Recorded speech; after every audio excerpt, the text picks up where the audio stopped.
जय जगन्नाथ नमस्कार। आसतु नजर पकईवा आज टॉप न्यूज अपडेट कौन सब रही किंतु ता पूर्व आपण मानक गोटे अनुरोध भिडियोटी संपूर्ण देखि सुचिंतित मतामत दिंतु। जो मैंने चैनल को प्रथम कर सब्सक्राइब करूँ एवं आसुवा बेल आइकन को प्रेस करूँ जहाँफल प्रत्येक नूतन भिडियोर नोटिफिकेशन आप सर्वप्रथम पाइपर। तेज आसतु नजर पकईवा आज प्रमुख खबर गुड़िक उपर। आज प्रथम खबर सुलियापदा ब्लॉक प्रशासन पक्ष वीडियो लक्ष्मी सागर माझी नेतृत्व में झालियामरा पंचायत जंभिरा ड्राम विश्व परिवेश दिवस अवसर में माँ पाई गछटिया कार्यक्रम अनुष्ठित होती। PD Dharmanand Behera, APD Shantanu Kumar Nayak, DSP संयुक्ता साहू, डीआरडीए चंदन गरई, बलय कुमार सेन, तहसीलदार नारायण हेम्रम, एमआई अनिल साहू, डब्ल्यूओ सुमित कुमार नायक, झालियामरा पंचायतर सरपंच सोनाल टुडू प्रमुख जोगदे एवं परिवेश सुरक्षा उपरे मत करथिले। समाजसेवी अंतर्जामी कानूनक पौरोहित डैम रे पड़ता आवर्जना सफा करा सहित 25टी गछ लगा। परवर्ती खबर जौनिक युवती अश्लील फटो एवं वार्ता सामाजिक गणमाध्यम प्रकट करने अभियोग राजकुमार थाना पुलिस जन युवक को गिरफ्त कर। गिरफ युवक हेले मुसामारा ग्रामर सुरेंद्र मुर्मू पुओ कान्हूचरण मुर्मू बयस 22 वर्ष। पुलिस सूत्रु प्रकाश जे मुसामारा ग्रामर जन युवती यही घटना संपर्क राजगंजपुर थाना लिखित अभियोग करते। अभियोग को आधार कर पुलिस पक्षर थाना एक मामला रुजु कराइथिला। तदंत पर पुलिस अभियुक्त कान्हू मुर्मू को गिरफ्त कर कड़चाण कर। घटनार अधिक तदंत चलता बेले पुलिस साइबर अपराध और सामाजिक गणमाध्यम दुरुपयोग विरोध में सतर्क रहा साधारण लोक परामर्श देछि। परवर्ती खबर करंजिया बनखंडर 3 वनांचल शिमिलपाल झारखंड हाथी को मिसाई 32 हाथी थिबा जनापड़ी। करंजिया वनांचल सिंगड़ा सेक्शन बड़बिल जंगल 4 झारखंड हाथीपल अवस्थान समय विभाग पक्षर डाकबाजी जंत्र जोगे हाथी को उत्तेजित न करने सचेतनता करा। सत्वे अपराह्न 3टा समय केतेक लोक से उत्तेजित करते। हाथी से दौड़ाई आनिबा बेले ररुआ थाना सुकुली ब्लॉक फुलगुंथा ग्रामर श्रीकृष्ण नायक बयस 31 वर्ष पछकू दौड़ी पलाइबा उद्यत होता बेले तले पड़ू हाथी गोड़े पेली देथिला फल गुरुतर आहत श्रीकृष्ण को विभाग पक्षर करंजिया चिकित्सालय को आनिबा परे केन्दुझर मुख्य चिकित्सालय स्थानांतरित कराई।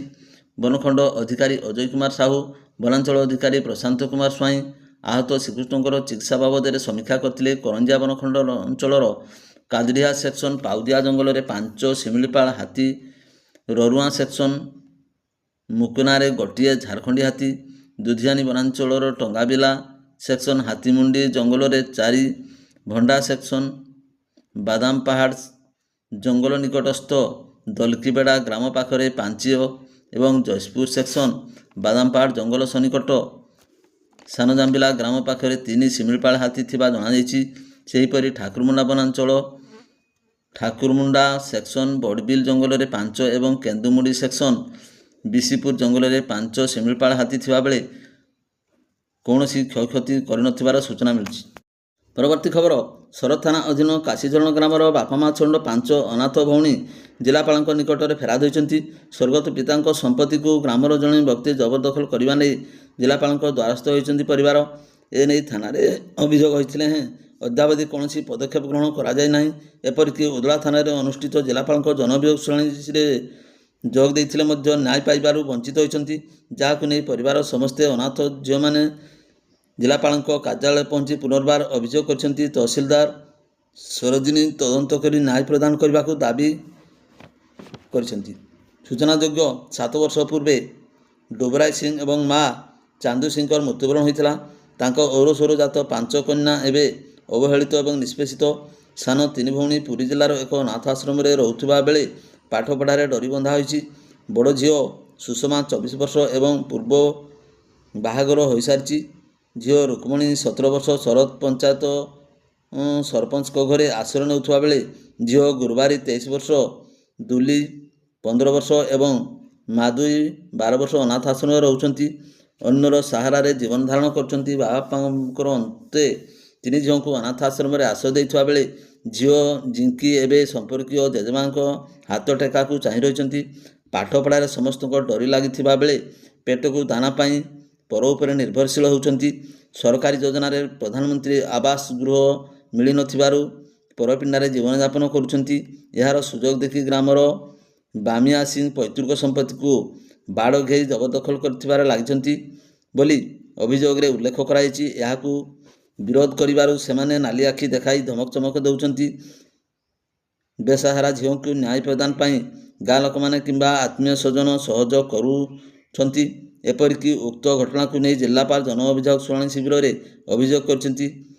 ଥାନାଠାରୁ ଆରମ୍ଭ କରି ଜିଲ୍ଲା ପ୍ରଶାସନ ପର୍ଯ୍ୟନ୍ତ ଅଭିଯୋଗ କରିବା ପରେ ମଧ୍ୟ କୌଣସି କାର୍ଯ୍ୟାନୁଷ୍ଠାନ ଗ୍ରହଣ କରାଗଲା ନାହିଁ। ତେବେ ଅନାଥ ଶିଶୁମାନେ ଜିଲ୍ଲାପାଳଙ୍କୁ ଭେଟିବା ପରେ ତୁରନ୍ତ କାର୍ଯ୍ୟାନୁଷ୍ଠାନ ଗ୍ରହଣ କରିବା ପାଇଁ ପ୍ରତିଶ୍ରୁତି ଦେଇଛନ୍ତି। ପରବର୍ତ୍ତୀ ଖବର, କରଞ୍ଜିଆ ଅବକାରୀ ବିଭାଗ ପକ୍ଷରୁ ବିଭିନ୍ନ ଅଞ୍ଚଳରେ ଚଢ଼ାଉ କରାଯାଇ 100 ଲିଟର ମହୁଲି 3 ଲିଟର ବିଦେଶୀ ମଦ ଜବତ କରିବା ସହ 3 ଜଣଙ୍କୁ ଗିରଫ କରାଯାଇଛି। ଗିରଫ 3 ମଧ୍ୟରୁ 2 ଜଣଙ୍କୁ କଟଚାଲାଣ କରାଯାଇଥିବା ବେଳେ ଜଣଙ୍କୁ ଜିମାରେ ଛଡ଼ାଯାଇଛି। ଅବକାରୀ ନିରୀକ୍ଷକ ଜୟନ୍ତୀ ଆଚାର୍ଯ୍ୟ ଏବଂ ଓଆଇସି ରଶ୍ମିରଞ୍ଜନ ନାୟକ ନେତୃତ୍ୱରେ କରଞ୍ଜିଆ ବ୍ଲକ ମଲ୍ହାରପଦା ଗ୍ରାମରେ ଚଢ଼ାଉ କରି ଉମାକାନ୍ତ ମହାନ୍ତଙ୍କୁ ଗିରଫ କରି 40 ଲିଟର ମହୁଲି, ଗିଧିବାସ ଗ୍ରାମର ଅନାଥ ହେମ୍ରମଙ୍କୁ ଗିରଫ କରି 40 ଲିଟର ମହୁଲି ଏବଂ ତାଟ ଗ୍ରାମର ଗଙ୍ଗାସାଗର ଗଣ୍ଡଙ୍କୁ ଗିରଫ କରି 30 ଲିଟର ମହୁଲି ଜବତ କରାଯାଇ କଟଚାଲାଣ କରାଯାଇଥିଲା। କରଞ୍ଜିଆ ଏନ୍ଏସି 12 ନମ୍ବର ୱାର୍ଡର ଅନନ୍ତ ସାହୁ ପାଖରୁ 3 ଲିଟର ବିଦେଶୀ ମଦ ଜବତ କରିବା ସହିତ ଅବକାରୀ ଥାନାକୁ ଜିମାରେ ଛଡ଼ାଯାଇଛି। ଯାଜପୁର ପୁଲିସ ସହାୟତାରେ ମାଛକାନ୍ଦଣା ଘାଟି ନିକଟସ୍ଥ ପାହାଡ଼ା ନିକଟରେ ଚଢ଼ାଉ କରି 4700 କେଜି ପଚ 300 ଲିଟର ମହୁଲି ଜବତ ପରେ ନଷ୍ଟ କରାଯାଇଥିଲା। ଅନ୍ୟପକ୍ଷରେ ଯାଜପୁର ଅଞ୍ଚଳରେ ଚୋରା ମଦ କାରବାର ବିରୋଧରେ ଉପଖଣ୍ଡ ପୁଲିସ ଅଧିକାରୀ ନବକିଶୋର ନାୟକଙ୍କ ନେତୃତ୍ୱରେ ଚଢ଼ାଉ କରାଯାଇ ବିପୁଳ ପରିମାଣର ବିଦେଶୀ ମଦ ଜବତ କରାଯାଇଛି। ଘଟଣାରେ ଜଣେ ବ୍ୟକ୍ତିଙ୍କୁ ଗିରଫ କରାଯିବା ବେଳେ ଚୋରା ମଦ କାରବାରରେ ଚେର ଖୋଜିବାକୁ ପୁଲିସ ତଦନ୍ତ ଜୋରଦାର କରିଛି। ଉପଖଣ୍ଡ ପୁଲିସ ଅଧିକାରୀ ନବକିଶୋର ନାୟକ ଏବଂ ତାଙ୍କ ଦଳ ଗୁପ୍ତ ସୂଚନା ଆଧାରରେ ଯାଜପୁର ଥାନା ଅନ୍ତର୍ଗତ ଗୌଡ଼ଗାଁ ଗ୍ରାମରେ ଅଚାନକ ଚଢ଼ାଉ କରି ମୋଟ 77.185 ଲିଟର ବିଦେଶୀ ମଦ ଜବତ କରାଯାଇଥିଲା। ଘଟଣାରେ ଝାଡ଼େଶ୍ୱର ସାହୁଙ୍କୁ ପୁଅ ଲୋକନାଥ ସାହୁ 35କୁ ଗିରଫ କରାଯାଇଛି। ପରବର୍ତ୍ତୀ ଖବର, ଶୁଳିଆପଦା ଅଞ୍ଚଳରେ ଉଦ୍ୟାନ କୃଷିର ଉନ୍ନତି ପାଇଁ 2015 ମସିହାରେ ଶୁଳିଆପଦା ବ୍ଲକ ମୁଖ୍ୟାଳୟଠାରୁ ପ୍ରାୟ 1 କିଲୋମିଟର ଦୂର ଭାଲିଆସଳ 33.11 କେଭି ବିଦ୍ୟୁତ ଷ୍ଟ୍ରକ୍ଚର ପାଖକୁ ଲାଗି ତତ୍କାଳୀନ ସରକାରଙ୍କ ତରଫରୁ ଉଦ୍ୟାନ କୃଷି ବିଭାଗ କାର୍ଯ୍ୟାଳୟ ନିର୍ମାଣ କରାଯାଇଥିଲା।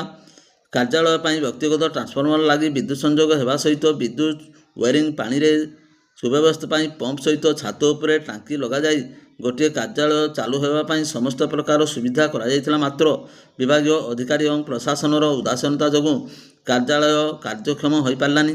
ଉକ୍ତ ଘରଟି ଜଙ୍ଗଲକୁ ଲାଗି ରହିଥିବାରୁ ଏହା ଅସାମାଜିକ ଲୋକଙ୍କ ପାଇଁ ଆଡ୍ଡାସ୍ଥଳ ପାଲଟିଯାଇଛି। କାର୍ଯ୍ୟାଳୟରୁ ଧୀରେ ଧୀରେ ବିଦ୍ୟୁତ ତାର, ପଙ୍ଖା, ବୈଦ୍ୟୁତିକ ଉପକରଣ, ପାଣି ଟାଙ୍କି ଭିତରେ ଲାଗିଥିବା କବାଟ, ସିଡ଼ିରେ ଲାଗିଥିବା ସୁରକ୍ଷା ବାଡ଼, ସମରସିବଲ୍ ପମ୍ପ ଇତ୍ୟାଦି ସମସ୍ତ ସାମଗ୍ରୀ ଚୋରି ହୋଇଗଲାଣି। ନୂତନ ସରକାର ଆସିବା ପରେ 2 ମହଲା ବିଶିଷ୍ଟ କାର୍ଯ୍ୟାଳୟ କେବେ କାର୍ଯ୍ୟକ୍ଷମ ହେବ ସେଥିନେଇ ଅଞ୍ଚଳବାସୀଙ୍କ ମନରେ ପ୍ରଶ୍ନବାଚୀ ସୃଷ୍ଟି ହୋଇଛି। ପୂର୍ବରୁ କାର୍ଯ୍ୟାଳୟ ସମ୍ମୁଖ ଭାଗ ଖୋଲା ରହିଥିଲା। ଏବେ ପାଚେରୀ ନିର୍ମାଣ ହୋଇଥିବାରୁ ମଦୁଆଙ୍କ ପାଇଁ ଉକ୍ତ ସ୍ଥାନଟି ବେଶ ସୁହାଉଥିବାରୁ ଏବେ ଏହି ସ୍ଥାନ ମଦୁଆ ଏବଂ ଅସାମାଜିକ ଲୋକଙ୍କୁ ସୁହାଉଛି। ପରବର୍ତ୍ତୀ ଖବର, ଓଡ଼ିଶା ମୁଖ୍ୟମନ୍ତ୍ରୀ ମୋହନ ଚରଣ ମାଝୀଙ୍କ ଆଗାମୀ 8 ତାରିଖ ସୋମବାର ବାରିପଦା ଗସ୍ତ କାର୍ଯ୍ୟକ୍ରମ ରହିଥିବା ମୟୂରଭଞ୍ଜ ଜିଲ୍ଲାପାଳଙ୍କ ସୂଚନା କ୍ରମରେ ଜଣାପଡ଼ିଛି। ଏ ଗସ୍ତ କାଳରେ ବାରିପଦା ଆସି ସେ ଅନେକ ଜନହିତକର କାର୍ଯ୍ୟରେ ଯୋଗ ଦେବେ। ଏହି ସମୟରେ ମୁଖ୍ୟମନ୍ତ୍ରୀ ସ୍ଥାନୀୟ ରଙ୍ଗାମାଟିଆ ସ୍ଥିତ ପଣ୍ଡିତ ରଘୁନାଥ ମୁର୍ମୁ ମେଡିକାଲ କଲେଜର ନୂତନ ହସ୍ପିଟାଲ ବିଲ୍ଡିଂକୁ ଲୋକାର୍ପିତ କରିବେ ବୋଲି ପ୍ରକାଶ।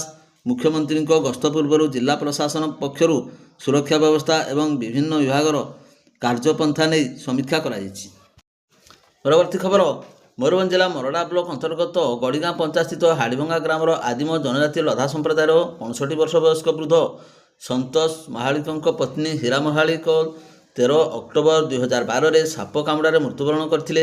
ତାଙ୍କର 2 ବର୍ଷର ପୁଅ ଦୀନା ମଲ୍ଲିକ ଗୋଟିଏ ବର୍ଷ ଅନ୍ତରରେ ଗ୍ରାମ ନିକଟସ୍ଥ ବନ୍ଧ ପାଣିରେ ବୁଡ଼ି ମୃତ୍ୟୁବରଣ କରିଥିଲେ। ତେବେ ଉଭୟଙ୍କର ମୃତ୍ୟୁର 13 ବର୍ଷ ବିତିଯାଇଥିଲେ ସୁଦ୍ଧା ମୃତକଙ୍କ ପରିବାରକୁ କ୍ଷତିପୂରଣ ସହାୟତା ରାଶି ମିଳିନଥିବା ଅଭିଯୋଗ ଆଣିଲେ ପରିବାର ଲୋକମାନେ। ଏହା ସହିତ ସନ୍ତୋଷ ମଲ୍ଲିକଙ୍କୁ ବାର୍ଦ୍ଧକ୍ୟ ଭତ୍ତା ଏବଂ ତାଙ୍କ ଭିନ୍ନକ୍ଷମ ପୁଅ ଶାଗୁନ ମଲ୍ଲିକଙ୍କୁ ଭିନ୍ନକ୍ଷମ ଭତ୍ତା ମିଳୁନଥିବା ନେଇ ମଧ୍ୟ ଅଭିଯୋଗ ଆଣିଛନ୍ତି। ପରବର୍ତ୍ତୀ ଖବର, କପ୍ତିପଦା ଉପଖଣ୍ଡ ଉଦଳାରେ ଝାଡ଼ଖଣ୍ଡ ମୁକ୍ତି ମୋର୍ଚ୍ଚା ପକ୍ଷରୁ ଉଦଳାର ବିକାଶ ତଥା ବିଭିନ୍ନ ଦାବି ପୂରଣ ହୋଇନଥିବାରୁ ତାହାର ପ୍ରତିବାଦରେ ଆଜି ଅର୍ଥାତ୍ 6 ତାରିଖ ସକାଳ 6ଟାରୁ 7 ଘଣ୍ଟା ଧରି ଶାନ୍ତିପୂର୍ଣ୍ଣ ଭାବେ ରାସ୍ତାରୋକ ସହିତ ଅଫିସ, ଶିକ୍ଷାନୁଷ୍ଠାନ, ସମସ୍ତ ଦୋକାନ ବଜାର ବନ୍ଦ କରାଯିବ ବୋଲି ଡାକରା ଦିଆଯାଇଛି। ବହୁ ବର୍ଷ ହେବ କପ୍ତିପଦା ଉପଖଣ୍ଡ ସମସ୍ୟାର ରହିଥିବା ବେଳେ ସ୍ଥାନୀୟ ଜନପ୍ରତିନିଧି ଏହାର ସମାଧାନ କରିପାରୁନାହାନ୍ତି ବୋଲି ବୁଧବାର ଜେଏମ୍ଏମ୍ ପକ୍ଷରୁ ଆହୁତି ସାମ୍ବାଦିକ ସମ୍ମିଳନୀରେ ଆରୋପ କରାଯାଇଛି। ଝାଡ଼ଖଣ୍ଡ ମୁକ୍ତି ମୋର୍ଚ୍ଚାର ଜିଲ୍ଲା ସଭାପତି କୃଷ୍ଣଚନ୍ଦ୍ର ଦାସ, ସମ୍ପାଦକ ଶୈଳେନ୍ଦ୍ର ହେମ୍ବ୍ରମ, ପୂର୍ବତନ ଜିଲ୍ଲା ପରିଷଦ ସଦସ୍ୟା ଶିରିଷ ଟୁଡୁ ଏବଂ ରାଜା ହେମ୍ବ୍ରମ ବିଭିନ୍ନ ଦାବି ସମ୍ପର୍କରେ ଅବତାରଣା କରିଥିଲେ। ଭିଡ଼ିଓଟିକୁ ଶେଷ ପର୍ଯ୍ୟନ୍ତ ଦେଖିଥିବାରୁ ଆପଣଙ୍କୁ ଅଶେଷ ଅଶେଷ ଧନ୍ୟବାଦ।